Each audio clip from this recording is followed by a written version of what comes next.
Ron, it's a pleasure again to welcome you to Silicon Valley.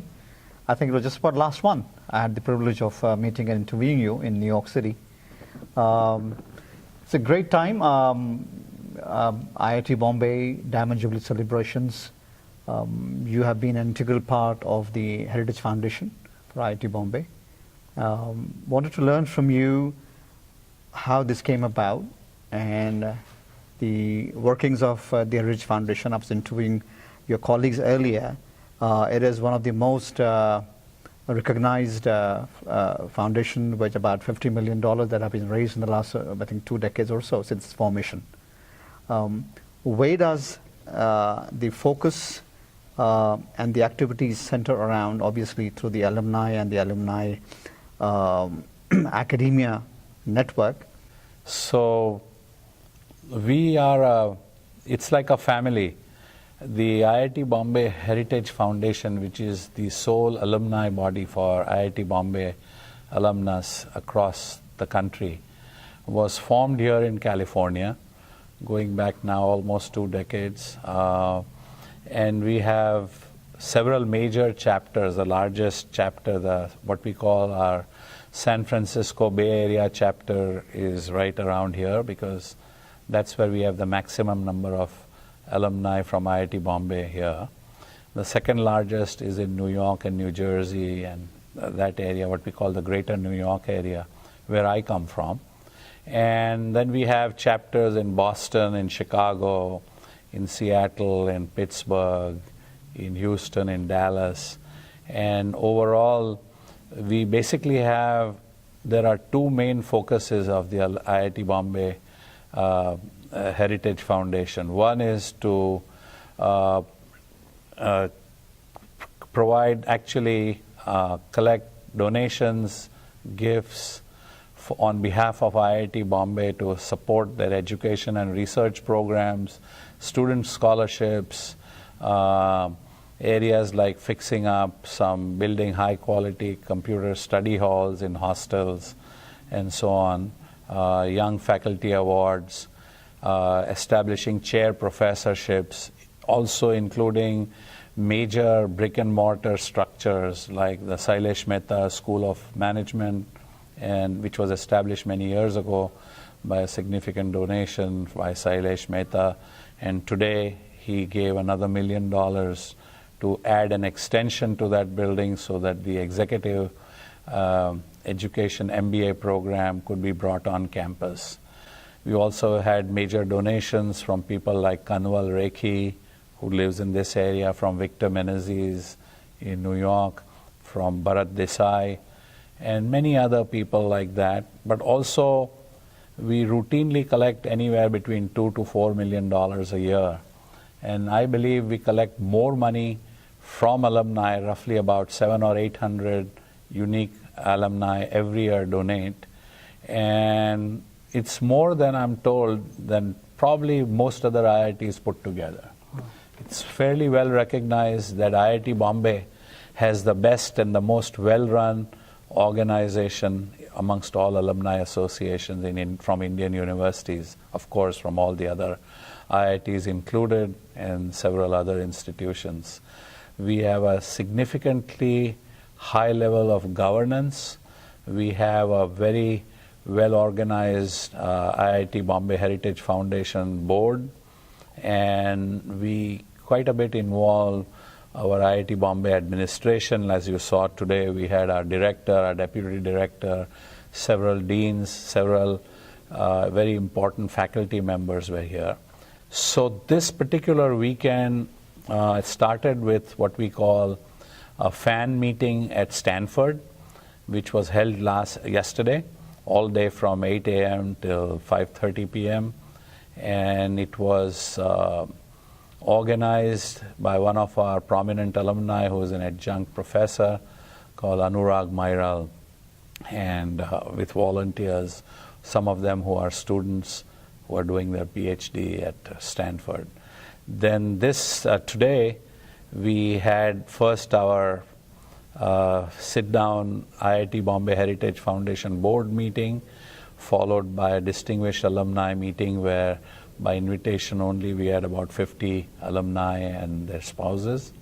And to top it off, we had a grand gala dinner, which was from 6 p.m. till about 9:30 p.m. And we had well over 630 guests.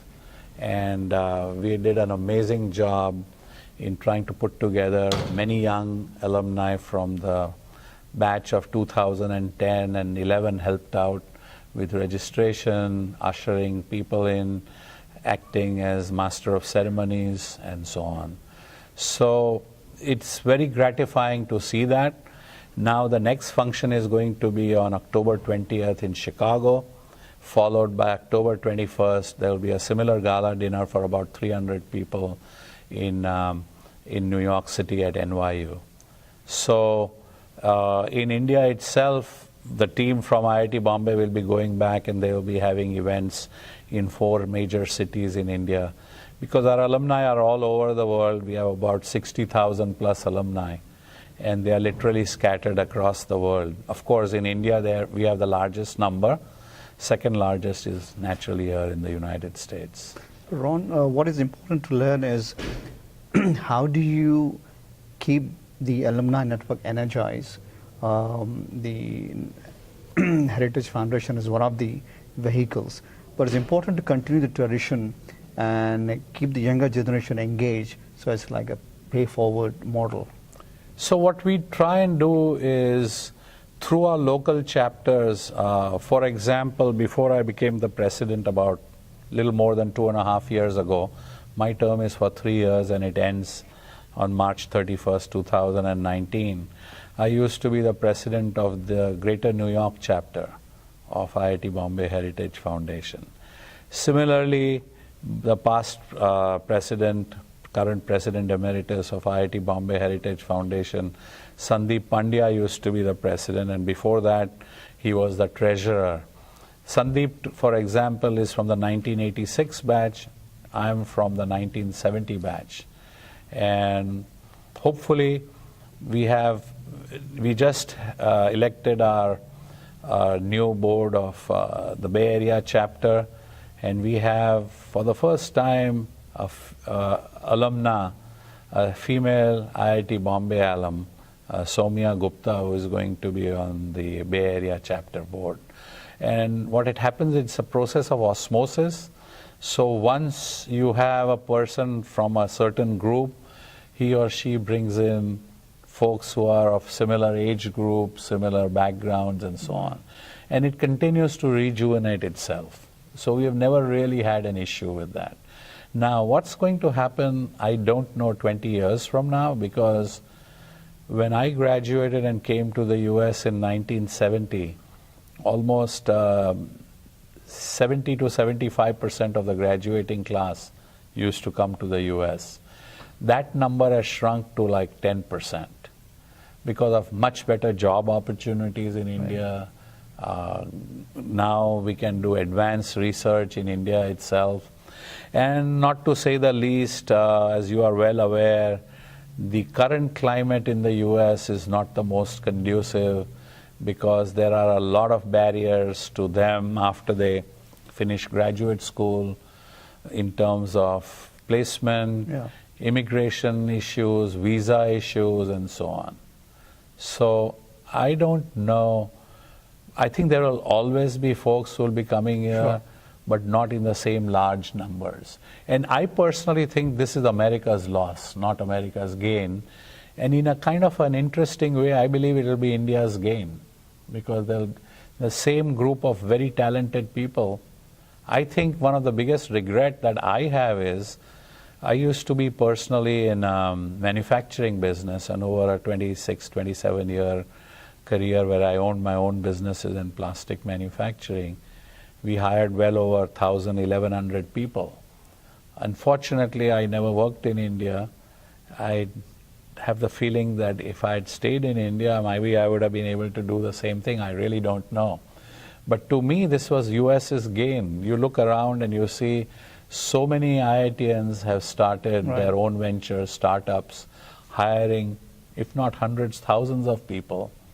And it's an absolute win-win, you know.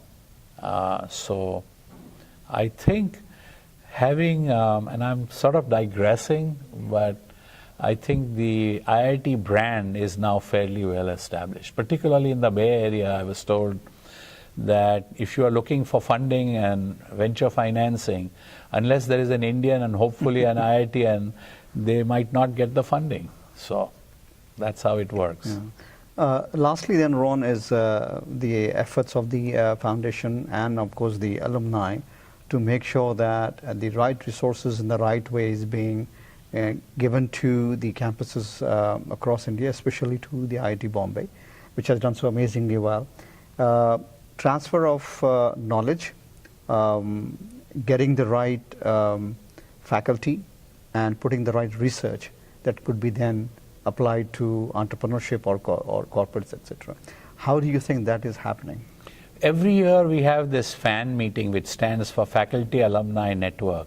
So different faculty members from different departments from IIT come here. They interact. We have about 270 IIT Bombay alumni, just from IIT Bombay, who are faculty members at universities across the United States, starting from Stanford, universities in Seattle area, right up to MIT and you name it, Carnegie Mellon. Yeah. So what happens is they bring their ideas about the most advanced form of research going on here, and they are able to guide and provide the guidance to IIT Bombay faculty there. And that allows the interaction. For example, we have a wonderful joint program in the area of energy science and chemical engineering between Washington University, where the head of the department of Washington University's Chemical Energy and Environmental Engineering department is an IIT Bombay alumni called Pratim Biswas. That we also have a joint EMBA program, probably one of the first ones between an Indian university and an American university. So they get a joint EMBA degree from executive MBA degree from IIT Bombay and from Washington University in St. Louis. Right. So those are the kind of innovative programs that we have, and specific to the US. But IIT Bombay itself also has a joint PhD program with one of Australia's most famous university called Monash University, where they have 180 PhD students who jointly work at IIT Bombay and at Monash. Some important lessons to learn, not just I think for your campus, but across.